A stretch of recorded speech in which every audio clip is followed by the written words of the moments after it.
दोस्तों मुर्गियों के लिए पिंजरा जो है वो थोड़ा बड़ा होना चाहिए, खुला होना चाहिए, इसलिए हमने अपनी मुर्गियों के लिए इस तरह के पिंजरे का इंतखाब किया। देखें इसकी हाइट कितनी ज़्यादा है और खुला भी बहुत है, अंदर काफ़ी जगह है। अगर हम इनको बंद भी रखें इस पिंजरे के अंदर तो फिर भी ये बड़ी खुश रहेंगी। 10 मुर्गियाँ इसमें आराम से भाग दौड़ सकती हैं, खेल सकती हैं। अगर आप अपनी मुर्गियों के लिए पिंजरा लेना चाहते हैं तो ऐसे पिंजरे का इंतखाब करें जो खुला हो।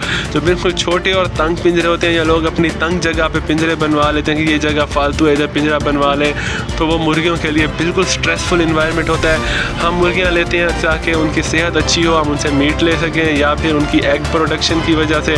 तो एग प्रोडक्शन उस वक्त अच्छी होगी जब उनको इन्वायरमेंट अच्छा मिलेगा, खुला इन्वायरमेंट मिलेगा। ये देखिए अगर हम रात को इनको बंद भी कर दें तो चारों तरफ जाली लगी हुई है इसके, कोई इनको गर्मी नहीं लगती, ठीक है। इसके अंदर ये देखें, ये कोई इनको गर्मी नहीं लगती, ये जो है ना अंदर खुश रहती हैं। और दिन में ये पूरा दिन बाहर भी अगर हम इनको छोड़ दें तो ये खुशहाल रहेंगी।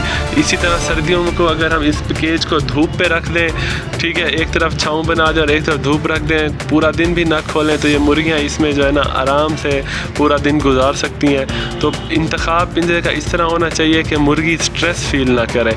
ये देखें दोस्तों, हमने इसका दरवाज़ा इतना बड़ा रखा है ताकि हम इसके अंदर घुस के इसकी सफाई कर लें, ठीक है। हम इसकी वीकली सफाई करते हैं क्योंकि डेली सफाई इतनी मुर्गियाँ हैं नहीं हमारे पास कि डेली की जाए।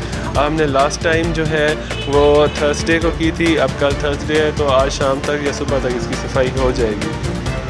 दोस्तों अगर आपको मेरी वीडियो अच्छी लगी तो मेरी वीडियो को लाइक करें, मेरे चैनल को सब्सक्राइब करें और कमेंट करके ज़रूर बताएं कि आप किस तरह का पिंजरा लेना चाहते हैं और आपके पास कितनी मुर्गियाँ हैं।